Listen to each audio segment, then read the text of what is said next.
Bonjour et bienvenue dans votre journal du vendredi 17 juin 2016. Découvrons sans plus tarder les titres de notre édition.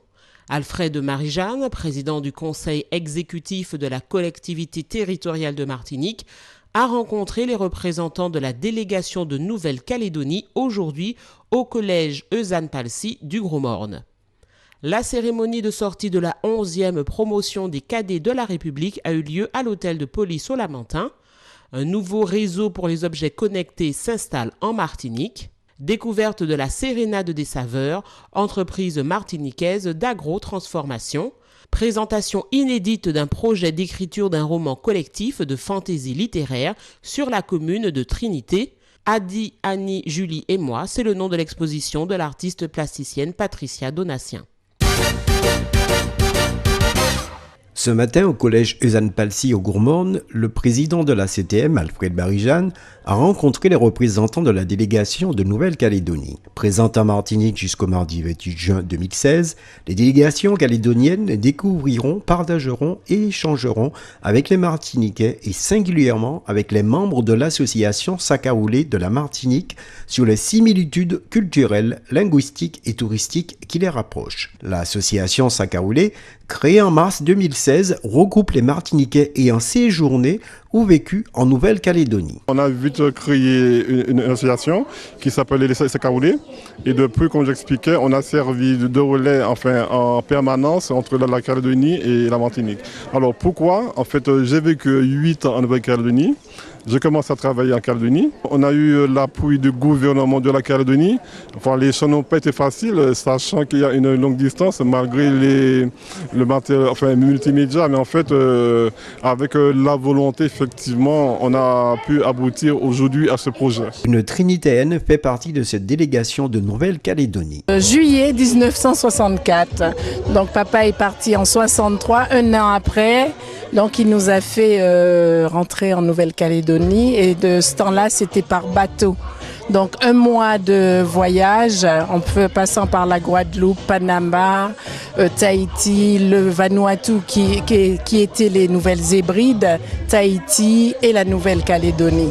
Je suis restée, mais quand même, je suis venue en vacances. Étant très impliquée au niveau associatif et culturel en Nouvelle-Calédonie, donc je venais justement pour... au niveau du tissu, au niveau de tout ce qui concernait la culture pour emmener ça en Nouvelle-Calédonie. Nous avons eu un groupe Madinina qui a eu énormément de succès. Ensuite, nous avons créé l'association des femmes antillaises de Nouvelle-Calédonie. Par rapport à l'abolition de l'esclavage sous l'impulsion du président Philippe Gomez, je suis une ancienne élue provinciale, donc nous avons créé la fédération afro-créole pour fêter l'abolition de l'esclavage. Par rapport aux créoles, en 2006, en allant à Saint-Louis, à la tribu de Saint-Louis, représenter le président de la province pour une inauguration, quand ils ont dévoilé la plaque, j'ai vu marqué Patapémoin, donc ça m'a interpellée. Et je leur ai dit, donc en aparté, donc c'est du créole. Et ils me disent non, c'est du taillot. Je dis mais qu'est-ce que c'est le taillot? Je dis mais c'est notre langue à Saint-Louis. Et c'est de là qu'est parti ce projet. On passera dans toutes les communes et puis je suis émerveillée de voir que toutes les communes font appel comme le Gros Morne, mais je ne pensais pas être reçue comme ça en Martinique. Je me suis dit bon, on ira juste à Trinité et finalement ça a pris une telle ampleur, la CTM et tout le monde nous appelle de partout. Vraiment, je remercie la Martinique. Aujourd'hui, à l'hôtel de police du Lamentin, a eu lieu la cérémonie de fin de scolarité de la 11e promotion des 8 cadets de la République, option police nationale sous la présidence du directeur de cabinet du préfet de Martinique. Alors quels sont les critères pour accéder à cette formation? Georges Corde, commandant de police, nous répond. Alors le recrutement des cadets, c'est un recrutement basé sur la promotion de la diversité et de l'égalité des chances. C'est une voie d'accès au métier de la police nationale qui est ouverte aux jeunes sans condition de diplôme, de 18 à moins de 30 ans, c'est-à-dire que jusqu'à 30 ans au jour du dépôt du dossier, ils peuvent intégrer le dispositif des cadets de la République. Et ce dispositif des cadets de la République, pour en faire partie, il faut être de bonnes conditions physiques, avoir une bonne vue et ne pas avoir de casier judiciaire pour entrer dans la police nationale. On a beaucoup de postulants pour ce dispositif, puisque là nous avions, au dernier recrutement de mémoire, nous avions 70 candidatures pour une dizaine de postes. Donc c'est un dispositif qui intéresse beaucoup les jeunes Martiniquais et qui leur permet ensuite de devenir adjoints de sécurité et d'être affectés en Martinique pendant une durée de 5 années supplémentaires. Alors naturellement, nous on met à profit ces 5 années pour les préparer à différents concours de la fonction publique et notamment au concours de gardien de la paix. Nous on souhaite qu'ils réussissent, qu'ils ne se contentent pas de rester adjoints de sécurité sous contrat à durée déterminée, mais qu'ils évoluent vers le haut en intégrant la police nationale pleinement. Parmi ces 8 cadets, une lettre de félicitations pour être major de la promotion des cadets de la République a été remise à Jean-Marie Lila. Elle nous donne ses impressions sur sa formation. Mais ça s'est bien passé. On avait des cours de sport avec des formateurs de la police nationale, avec des professeurs de l'éducation nationale. Tous les jours, on était aussi à l'internat. Donc par la suite, on est adjoint de sécurité dans les différents services de la police nationale. Moi, je serai affectée à la PAC. Et on a 5 ans de contrat. Et par la suite, il faut qu'on réussisse le concours de gardien de la paix. J'ai envie de défendre les valeurs de la République et j'ai envie d'entrer dans la police nationale. Donc moi, je me battrai pour réussir le concours. Quel message voudriez-vous faire passer aux jeunes qui souhaitent devenir policiers ?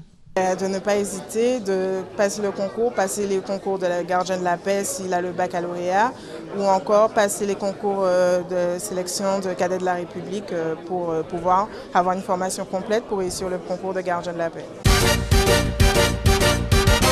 Sigfox s'installe dans la zone Antilles.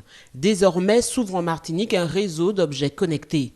Ce matin, à l'hôtel Simon, les gestionnaires de ce réseau présentaient aux entreprises martiniquais ce nouvel outil qui se présente comme une avancée dans le monde des objets connectés ainsi que leurs applications. Sigfox se concentre sur le réseau. Donc d'amener une technologie de réseau et d'animer en fait un cercle d'opérateurs qui vont utiliser cette technologie sous licence, de manière à pouvoir procurer en fait le plus rapidement possible un réseau mondial qui est transparent pour les utilisateurs d'objets qui voudraient se connecter. C'est-à-dire des objets où on ne se pose pas la question de savoir si on est en Allemagne, en Italie ou dans la Caraïbe justement. L'objet il a été créé, il est unique, il a une ID unique et il peut aller n'importe où dans le monde et c'est transparent. Qui plus est, c'est un réseau dont la particularité est de pouvoir permettre à des objets, donc, entre guillemets, de se connecter, c'est-à-dire de pouvoir envoyer des informations de température, de présence, d'aide à la personne, etc. Enfin, il y a des millions d'applications possibles à des coûts qui sont extrêmement bas par rapport à tout ce qui aurait pu se faire jusqu'à présent, et avec des économies d'énergie qui sont sans précédent. C'est-à-dire que là où finalement ce type d'objet ne pourrait pas durer plus de quelques semaines dans les réseaux actuels, l'objet utilisant le même type de batterie, une batterie tout à fait standard et pas trop chère, va pouvoir durer des années, sinon des décennies. Là encore, sans faire... c'est pas une entreprise philanthropique, hein, bien entendu, c'est une entreprise industrielle. Par contre, du fait de la nature du réseau qu'on est en train de mettre en place, du fait des économies d'énergie, de coûts de système qu'on met en place, on se retrouve avec un système qui est tout à fait capable de faire une couverture de territoire au-delà de la couverture de population. Et c'est même le but, en fin de compte. C'est-à-dire qu'on ne veut pas que couvrir des utilisateurs un peu captifs, il faut bien le reconnaître dans la téléphonie par exemple, hein, où le but du jeu c'est de leur mettre de plus en plus de gadgets pour qu'ils consomment. Bon. Là c'est plus couvrir des territoires pour que les applications qu'on veut fixer dans ces territoires soient couvertes partout. Donc en l'occurrence, du fait de la structure de coût, du fait de la philosophie du réseau, oui, on est capable d'aller couvrir des territoires sur lesquels éventuellement l'économie n'est pas toujours au top, mais aussi qui sont isolés et qui normalement ne recevraient pas ce type d'équipement. La gestion de l'eau, l'efficacité énergétique, la localisation géographique, la domotique sont donc autant de domaines stratégiques que les objets connectés révolutionneront. Les assises du sport à destination des élus locaux, des professionnels du secteur et des partenaires s'ouvrent officiellement demain samedi à 8h à l'Institut martiniquais du sport. Nous avons à mettre en place des politiques publiques de sport. L'objectif, aujourd'hui, c'est de définir les orientations stratégiques en matière de politique sportive. Il y a deux manières de concevoir les choses. Soit nous continuons ce qui s'est effectué par le passé, soit nous, au risque d'augmenter le nombre de mécontents, soit nous décidons d'entamer une grande concertation avec les acteurs du sport et au-delà avec tous les pratiquants non compétiteurs. C'est cette deuxième méthode que nous avons choisie. Au cours de ces assises, nous aurons des thématiques et nous travaillerons en atelier. Chaque samedi, il y aura 2 ateliers et nous allons réunir un certain nombre d'experts qui vont venir faire des présentations, des exposés. Les exposés, c'est le point de départ, c'est-à-dire l'état des lieux au jour en 2016, et nous allons nous projeter dans l'avenir. Quel devenir pour le football martiniquais? Quel devenir pour le Tour d'Éole? On sait qu'il y a eu pas mal de turbulences sur la question. Est-ce que nous allons continuer un Tour d'Éole tel que nous le connaissons, ou est-ce qu'on fera du Tour d'Éole un produit d'appel ou avec des retombées économiques? Donc nous allons nous interroger, réunir également les acteurs économiques, ceux qui financent le sport, bien sûr les collectivités, mais les privés, nous allons les familles qui contribuent au financement du sport, également les acteurs éducatifs, parce que le sport c'est un phénomène social et ce phénomène social, nous interpelle tous les jours. On le voit à travers les compétitions internationales, mais en ce qui concerne le sport martiniquais, quelle est la place du sport dans la cité? Prenons l'exemple de la première journée. On fera l'état des lieux des équipements. À l'issue des assises, nous verrons en fonction des demandes quels sont les équipements complémentaires et combien que ça va nous coûter. Donc, dans la programmation budgétaire, quel budget on réserve pour le sport? Deuxièmement, on sait qu'il y a une forte demande en termes de formation des métiers du sport. Alfred Marie-Jeanne avait créé l'Institut de formation aux métiers du sport, qu'on a transformé en IMS, Institut martiniquais des séminaires. Nous n'avons pas conçu cet établissement pour faire des séminaires, mais pour former des jeunes martiniquais à la pratique du sport. Le premier samedi, on élaborera et on définira ensemble quels sont les métiers nécessaires, tous les sports, pas seulement les sports de compétition, également dans le domaine du sport santé, puisqu'on sait qu'il y a une population qui vieillit, qu'il va falloir effectivement tenir dans un bon état de santé grâce à une pratique régulière d'activité physique. Préciser que l'Institut martiniquais des sports, c'est au Lamentin, à côté de l'hôpital Mangovulsin, pour ceux qui ne connaissent pas, tous les samedis à partir de 8h30, mais ce samedi, ce sera à partir de 8h. La sérénade des saveurs ou l'art du goût, c'est ainsi que l'on pourrait qualifier l'entreprise agro-transformation du Ver Pré au Robert qui concocte des douceurs fines et explosives en bouche à base de fruits et de légumes du terroir martiniquais. La sérénade des saveurs, en fait, c'est une entreprise agricole. Je suis exploitante agricole depuis plus d'une vingtaine d'années et j'ai monté, en bénéficiant des fonds européens, une petite unité de transformation et je transforme les produits de mon exploitation dans cet atelier agroalimentaire. Et je suis spécialisée dans la boriculture fruitière. Donc nous transformons les produits en confiture, en nectar de fruits, en fruits au sirop, en pâte de fruits, en fruits confits. Et quoi d'autre encore? Le panel est tellement grand. Et nous travaillons récemment avec des entreprises de métropole qui nous fabriquent à partir de nos produits, des produits assez spécifiques comme le calisson à la poudre de citerre et le calisson au piment végétarien. Et récemment, une belle aventure avec un producteur de foie gras qui nous fabrique le foie gras de canard entier à la pointe de Citer. C'est un foie gras du Périgord. En fait, tout cela, c'est dans l'orientation de donner de la valeur ajoutée à mes produits. Ce sont des produits très, très fins. Des produits, notamment nos confitures, sont riches en purée de fruits. Ils s'apparentent à des confitures extra. Et notamment, nos nectars sont riches en purée de fruits. Ils ont un pourcentage de purée de fruits très important, ce qui fait que ce sont des produits goûteux. L'autre particularité, c'est que nous ajoutons beaucoup de purée de fruits pour ne pas trop ajouter de sucre. Mais il a tout de même du sucre. Nous faisons de bons produits. La preuve, toutes ces personnes, notamment le producteur de foie gras, il est venu vers nous parce qu'il a apprécié la qualité de nos produits et il m'a proposé de travailler avec lui parce qu'il trouvait que c'était pour lui exceptionnel. Donc voilà, mais au dire des gens, ce sont de beaux produits. Mais c'est vrai que nous avons axé cette entreprise sur la qualité, sur les produits goûteux. Et voilà, et j'en suis fière parce que c'est un challenge et puis je crois avoir gagné ce challenge qui n'est pas évident, bien sûr, mais cependant j'en éprouve beaucoup de fierté. C'est toute une équipe qui travaille à la création de ces sérénades des saveurs. Les salariés et la famille mettent tous le cœur à l'ouvrage pour ces produits purement et typiquement martiniquais.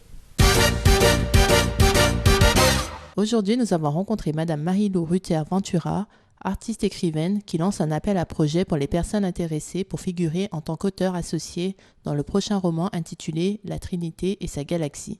Alors, je vais inviter la population, les gens qui sont intéressés, qui ont des talents cachés, qui ont déjà même écrit et puis qui ont laissé dans les tiroirs, parce que ça arrive, il y a une façon aussi pour pouvoir publier les livres. Alors, je les invite à s'associer à moi afin d'écrire un livre collectif, c'est-à-dire un roman collectif. Le type de roman, c'est la littérature imaginaire. Alors, c'est genre fiction, genre fantaisie. Genre fiction, genre fantaisie, où les gens ont la possibilité d'écrire avec moi, mais pratiquement, je ne leur demande pas beaucoup, je demande entre 15 et 25 pages par auteur associé. Et les événements doivent se passer effectivement dans la commune de Trinité, dans un lieu X, que ce soit espace public, jardin, plage, campagne, forêt, c'est ce que je demande, mais je ne veux pas aussi que ça soit un conte, c'est-à-dire il ne faut pas que ça se déroule sous forme de conte. Il faut déjà imaginer, et puis en ce qui concerne le contexte, mais mettons entre, je ne sais pas, 2 personnages maximum, c'est ce que j'aurais souhaité, 2 personnages par récit. Mais pour donner de plus en enseignement quand même, c'est pourquoi j'invite tous ceux qui sont intéressés, je dis bien tous ceux qui sont intéressés, qui n'ont pas encore eu l'occasion de publier, j'explique bien, de venir le mercredi 29 juin à 15h, puisque j'ai une réunion qui se passe à la maison des associations de Trinité. La maison des associations de Trinité se trouve au quartier La Crique. En fait, c'est pas trop loin de la gendarmerie, c'est exactement en face de la gendarmerie. Alors, il faudra venir et puis je vais donner les marches à suivre. Pourquoi?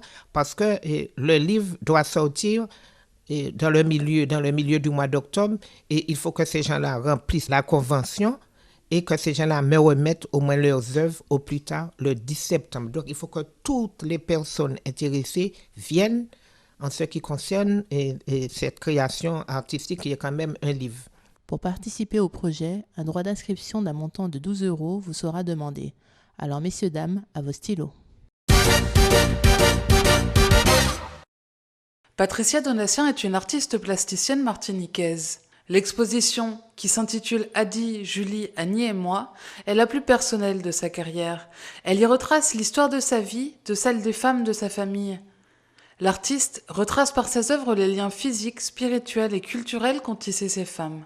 Ce que transmettent les œuvres qui sont présentes ici, c'est la transmission, le lien, l'idée de lien au sein d'une même famille, donc un lien transgénérationnel des femmes en femmes d'une même famille, donc des grands-mères aux mères et des mères aux filles.